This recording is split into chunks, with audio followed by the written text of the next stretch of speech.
In 1962, the relationship between the United States and the Soviet Union had deteriorated to an incredibly tense and dangerous point, with widespread rumors circulating throughout American society that the Soviets were planning to drop an atomic bomb at any moment. This pervasive fear and panic took hold of American citizens across the country, and building bomb shelters in their backyards became an increasingly common occurrence as families prepared for what many believed was an inevitable nuclear war. Among these concerned citizens was Dr. Calvin, who worked extra hard on constructing his personal bunker, meticulously filling it up with enough supplies, food, water, and necessities to sustain his family for many years in the event of a catastrophic nuclear attack.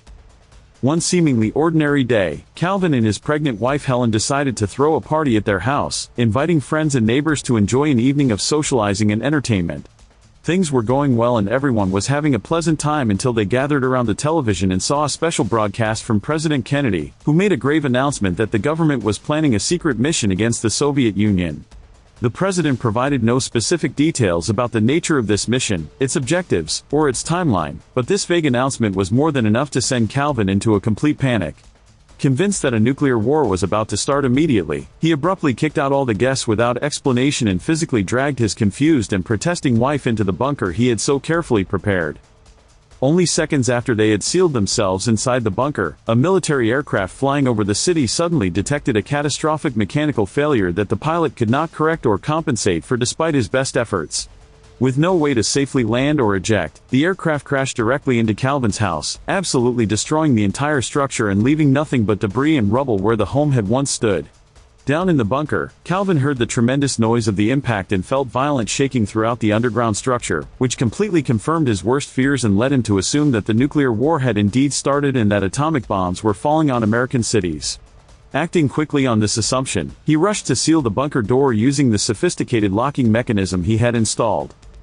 He explained to his terrified wife Helen that he could not open the door manually under any circumstances, revealing that the door had been specifically designed to open on its own after exactly 35 years, which he believed was the necessary time for dangerous nuclear particles to normalize in the atmosphere and for radiation levels to become safe enough for human survival. Soon the local authorities arrived at the scene to investigate the debris left by the aircraft accident, searching carefully through the wreckage for any signs of survivors or bodies. Since they could not find any proof of life or any remains in the completely destroyed house, they made the logical assumption that Calvin and Helen had died in the crash, and the case was officially closed. Days started to pass in the bunker and Calvin felt completely at home in his underground sanctuary, proud of his foresight and preparation, but Helen absolutely hated being trapped down there with no sunlight, fresh air, or connection to the outside world. One day her water finally broke and with the somewhat panicked but determined help of her husband, who had to rely on medical books and his own limited knowledge, she gave birth to a cute baby boy in the confined space of the bunker. They named their son Adam, and soon days turned into weeks, weeks into months, and months into years as their son grew from an infant into a bright and curious young child who knew nothing of the world beyond the metal walls of his underground home. Calvin took his responsibilities as a father extremely seriously and taught Adam everything he knew, harboring hopes that one day his son would emerge from the bunker to rebuild the country and restore it to its former glory. On top of all the basic school subjects like mathematics, science, history, and literature, Calvin also made sure to teach Adam practical and cultural skills including how to box for self-defense, how to speak French and Latin to be a cultured gentleman, and even how to understand and handle the complexities of the stock market for future financial success. Helen contributed to Adam's education by teaching him to do various chores around their underground home to be self-sufficient, and she even taught him how to dance properly, believing these social skills would be important when he eventually rejoined society. Calvin also gifted Adam his prized collection of vintage baseball cards and tried his best to explain the rules and excitement of sports to him, but Adam had considerable trouble imagining stadiums filled with so many people since he had never seen more than 2 people in his entire life. Both parents made a conscious effort to teach Adam very good manners, proper etiquette, and respectful behavior, but they never cursed or used foul language around their son, who was growing up to be extremely naive, innocent, and sheltered from the harsh realities of the world. The family easily established a comfortable routine to suit their daily life in the bunker that allowed them to engage in various activities. They would go pretend shopping in the small mini-mart area Calvin had set up with shelves of supplies, engage in fake fishing in a large water tank, carefully tend to plants growing under artificial lights, and even build an extra room for Adam as he grew older and needed more personal space. They also created a lounge area where they could read books from Calvin's extensive library, play board games and cards, and simply relax while spending quality time together as a family. Meanwhile, far above them on the surface, the land that used to contain their house was sold to various business owners and became many different types of establishments through the passing years.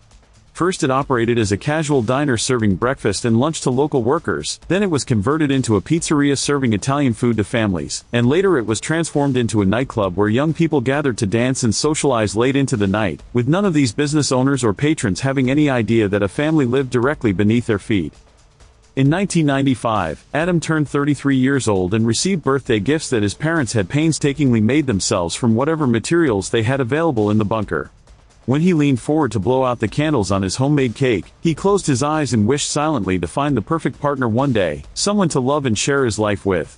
Helen mentioned sadly that there were only 2 years left until the door would open, and Calvin said he would genuinely miss this place when the time finally came for them to leave, which caused Helen to excuse herself and go into another room where she screamed her frustration and pent-up anger at being trapped underground for over 3 decades.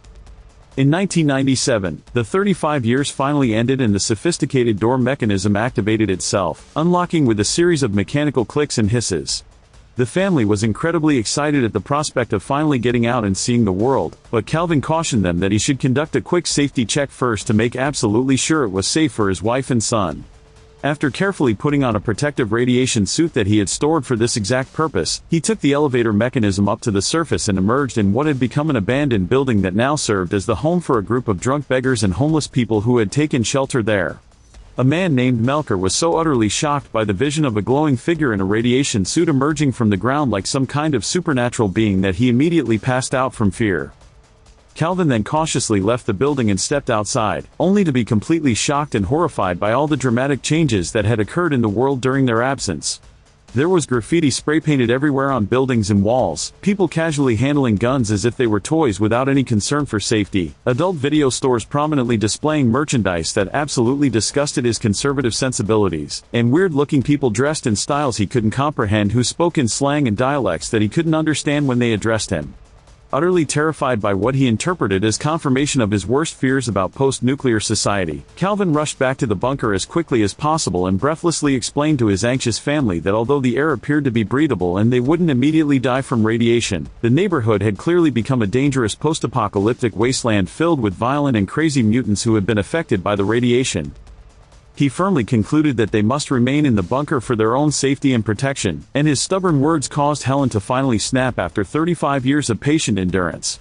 She yelled at him with all the frustration and anger she had been suppressing for decades, explaining in detail how utterly sick she was of being locked up in this underground prison and how critically important it was for Adam to finally get in contact with nature, feel real sunlight on his face, breathe fresh air, and experience the world that had been denied to him his entire life. Calvin absolutely refused to change his mind or consider her perspective, insisting that the surface world was too dangerous, and the intense argument caused him to suddenly clutch his chest and collapse as he suffered a heart attack from the stress and excitement. With Calvin seriously sick and recovering in bed, and with their supplies almost completely running out after 35 years of consumption, Helen made a difficult but necessary decision to send Adam outside to purchase enough food and necessities for at least a couple more years. She gave him a substantial amount of cash that Calvin had stored in the bunker and a detailed shopping list of everything they needed, instructing him to stay at the Holiday Inn Hotel for safety and to keep a careful eye out for a girl who didn't appear to be mutated so he could potentially find a wife. Before Adam prepared to leave on this monumental journey, Calvin pulled him aside despite his weakened condition and specifically told him not to enter the adult video store under any circumstances because it supposedly contained harmful levels of radiation that could kill him. Once he finished packing a small bag with essentials, Adam finally went outside and immediately discovered that Melker had started a bizarre little temple around the elevator entrance to worship Calvin's family, considering them holy beings who had emerged from the earth. Adam stepped outside into the world for the very first time and was incredibly happy and overwhelmed to finally see so many amazing things he had only read about in books, the beautiful expansive sky stretching endlessly above him, tall buildings reaching toward the clouds, living trees swaying in the breeze, and even other people walking around, though they considered him extremely weird based on his appearance and behavior. He became genuinely excited over every single little thing he encountered and enthusiastically said hello to any person walking past him on the street, accidentally using an outdated racial slur to refer to a black woman when he greeted her simply because he was extra excited to finally see another skin color besides his own pale complexion. When he passed by the adult video store his father had warned him about, he instinctively covered his nose with his hand and loudly warned others nearby to do the same to protect themselves from the supposed radiation. Afterward he managed to get on a public bus, though he became really scared and disoriented when he felt the large machine moving beneath him. When he tried to make polite conversation with other passengers using formal and archaic language patterns, nobody could understand what he was saying or why he spoke so strangely, so they also concluded he was some kind of weirdo and moved away from him. Eventually Adam made it to a large grocery store and started methodically picking up all the specific items from his mother's detailed list, filling multiple shopping carts with supplies. The butcher working behind the meat counter helpfully explained that if Adam made a significantly larger order, the entire purchase could be conveniently delivered directly to his house, which suddenly made Adam realize with growing panic that he had absolutely no idea how to get back to the bunker or even what the address might be. Panicking and overwhelmed, he rushed out of the store without completing his purchase and spent the entire day desperately riding different bus routes throughout the city trying to look for the bunker, but all to no avail as everything looked unfamiliar. He was also rapidly running out of the cash his mother had given him, so in desperation he entered a hobby shop to sell his father's prized collection of vintage baseball cards. The shop owner immediately recognized that these were extremely antique and valuable cards worth a fortune, but instead of honestly telling Adam their true value, he greedily offered to buy the whole pack for just $500, hoping to take advantage of Adam's obvious ignorance. Before Adam could accept this terrible offer, the shop's young assistant Eve suddenly interrupted them and angrily told Adam that he was being deliberately scammed because each of those individual cards was actually worth between $4,000 and $6,000. Eve proceeded to insult her dishonest boss for his unethical behavior and dramatically quit her job on the spot, which caused Adam to become extremely impressed by her courage and moral integrity, and he immediately started developing a strong crush on this brave and honest woman. Once they left the store together, Adam politely asked Eve if she would be willing to take him to the Holiday Inn hotel where he was supposed to stay.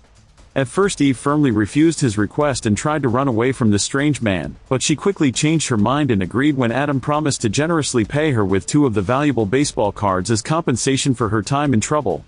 During the car ride to the hotel, Adam kept selecting old songs from the 1960s on the radio, which Eve found pretty weird and outdated for someone who appeared to be in his 30s. As soon as Eve dropped Adam off at the front entrance of the hotel, she quickly left without saying another word, eager to distance herself from this bizarre stranger. Adam checked into his room and when he looked through the window for the first time, he was absolutely shocked and amazed by the spectacular view he had from the 18th floor, seeing the entire city spread out before him like a glittering carpet of lights. He then spent hours enjoying the novelty of watching television programs broadcast in brilliant color instead of the black and white shows he had watched in the bunker. He also made absolutely sure to wake up extra early the next morning specifically to watch the sunrise, something he had dreamed about his entire life, and he stood at the window crying tears of joy as the sun gradually painted the sky with beautiful colors. The next morning, Eve unexpectedly visited Adam at the hotel to return the baseball cards to him because she felt genuinely guilty about being paid so much money for such a simple task of driving him to a hotel. She tried to quickly leave after returning them, but Adam stopped her with an intriguing business offer. He would pay her a generous salary to become his personal assistant and she could help him gather all the necessary things he needed for the bunker. Eve carefully considered the proposal and agreed to this arrangement, and they went shopping together for enough supplies to last his family 2 more years, ultimately hiring several large trucks in the process to transport everything. Adam also shocked Eve by casually revealing that he wanted to find a wife to bring back to his home, which she found extremely strange given that they had just met.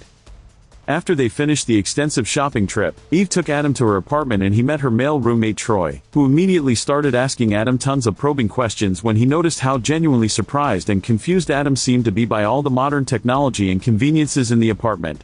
Adam quickly invented a lie to cover his unusual behavior, claiming he was originally from Alaska where they lived a very simple and isolated lifestyle, and that he was only here in the city for a short business trip. Meanwhile back at the bunker, Helen grew too curious about the outside world and decided to take the elevator up to the surface herself, but as soon as she emerged and saw Melker and his strange friends behaving in a creepy manner around their makeshift temple, she immediately went back down to the safety of the bunker. The next day, Troy decided that Adam desperately needed a complete fashion makeover to fit in with modern society, so he took him shopping and gave him an entirely new wardrobe filled with contemporary clothes that actually made him look even more handsome and attractive. Over the next few days, Eve and Troy took Adam on many exciting new experiences he had never had before, like dancing enthusiastically to modern music at clubs, attempting to ride a skateboard down the street, and finally seeing the vast ocean stretching to the horizon. Adam became so incredibly excited when he saw the ocean that he immediately jumped right into the cold water without any hesitation or care for his clothes.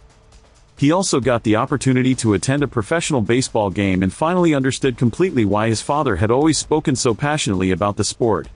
One afternoon it started raining heavily, and Adam walked outside and stood under the falling water in a state of pure awe and wonder, tilting his face up to feel the raindrops on his skin for the very first time. When Eve came outside to check on him and make sure he was all right, Adam spontaneously hugged her tightly to share his overwhelming joy, explaining that his father would certainly call this natural phenomenon a genuine miracle.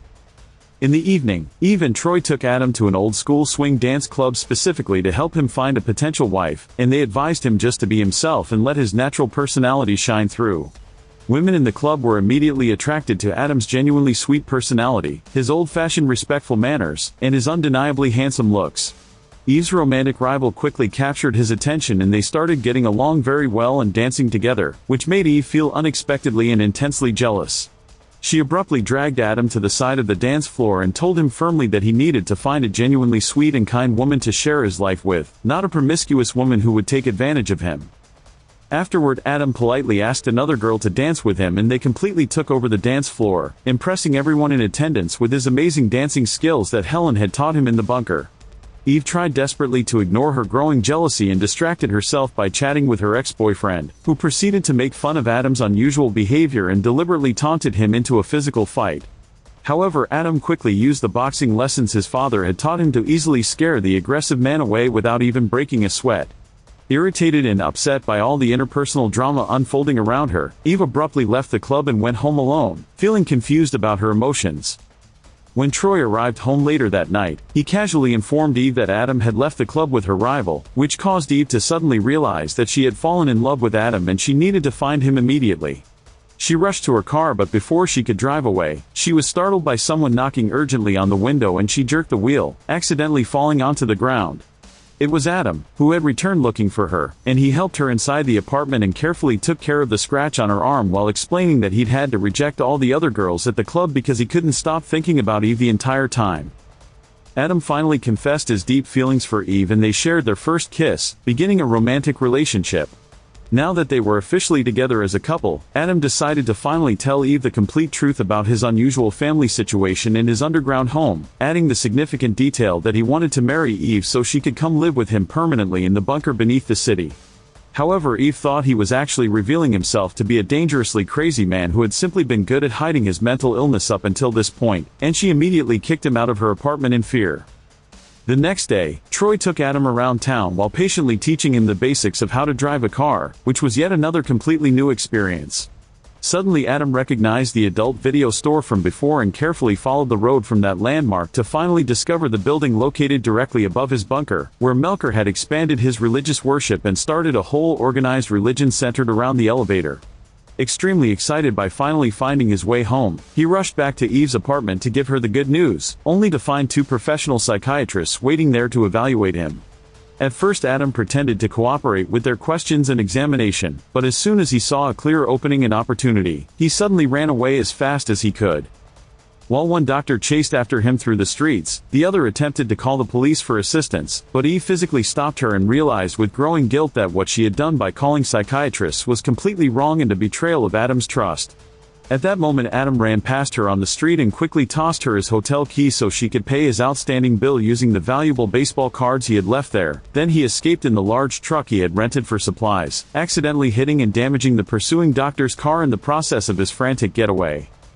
Later that day, Eve and Troy made their way to Adam's hotel room using the key he had given her, and they found a bunch of items and objects that had clearly been manufactured in the 1960s, not to mention Calvin's old stock certificates that through decades of growth and splits were now worth millions of dollars. These tangible pieces of evidence made them realize with absolute certainty that Adam had told them the complete truth about his incredible story. Meanwhile, Adam finally returned to the bunker after 2 weeks away and emotionally hugged his worried parents, relieved to see them again.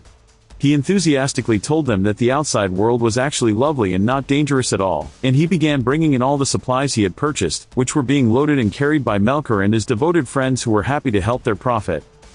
Back on the surface, Eve was desperate and determined to find Adam and apologize for not believing him, so Troy took her to the adult video store and they started stomping loudly on the floor, thinking they might be able to find the hidden bunker entrance somewhere in that location. Obviously they found nothing beneath the store, and they decided to give up and leave, but on their way out onto the street, they coincidentally saw Adam about to enter the neighboring building. Eve immediately rushed to him to kiss him passionately and hug him tightly, apologizing profusely for doubting him, and Adam graciously forgave her and invited her down to finally meet his parents properly. Calvin and Helen liked Eve very much from the moment they met her, finding her charming and genuine, and they all shared a pleasant dinner together in the bunker. Calvin also took the opportunity to give Adam an awkward but necessary talk about the birds and the bees, explaining the basics of physical intimacy. However, before making any concrete plans for their new life together on the surface, Adam asked his parents to please wait patiently for 2 months while he arranged something special.